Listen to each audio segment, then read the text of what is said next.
En première mi-temps, on a fait plutôt une bonne première mi-temps. Je dirais, comment expliquer ça? Ils ont fait une bonne leçon en première mi-temps, vous voyez ce que je veux dire? Mais ils ont oublié un tout petit peu la folie et ils ont oublié de se projeter, c'est-à-dire de pousser un peu.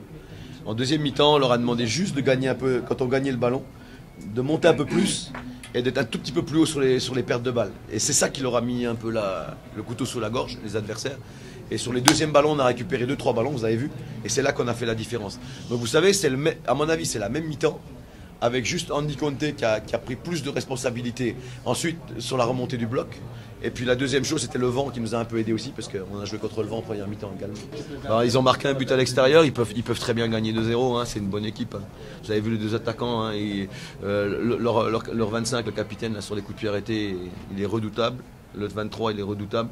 On va à l'extérieur, ils perdent pratiquement jamais chez eux. On sait que ça va être difficile. Je n'ai pas été surpris, j'ai dit que c'est l'équipe qui va être efficace dans les deux surfaces de réparation, ce qu'ils ont été.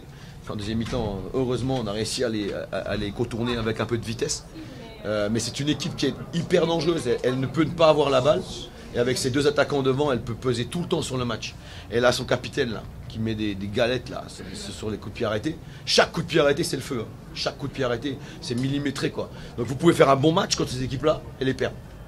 Parce qu'il y a quand même des atouts dans cette équipe-là. C'est vraiment une équipe qui a de la taille, qui a de l'expérience, qui a de la maîtrise. Voilà. Simplement, il y a un moment du match où on a réussi à élever un tout petit peu le rythme. Et dans cette période-là, pour une fois, on a claqué 3 buts. Cette équipe-là, elle peut battre n'importe qui. Cette équipe-là, elle n'est pas moins forte qu'elle Makassar. Cette équipe-là, elle peut nous battre 3-0.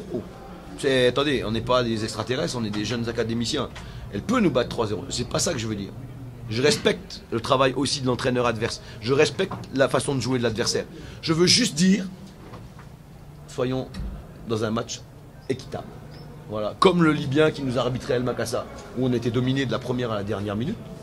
Mais, arbitrage équitable. Ils sont tombés 5 fois dans la surface. Il a sifflé 0 pénalty. Le jour-là, s'il n'est pas équitable, le Libyen, on perd le match. On se fait éliminer. C'est une évidence. Tout le monde le sait ici. Donc moi, je le sais aussi. D'ailleurs, je suis allé le féliciter à la fin. J'avais mis la même pression au début.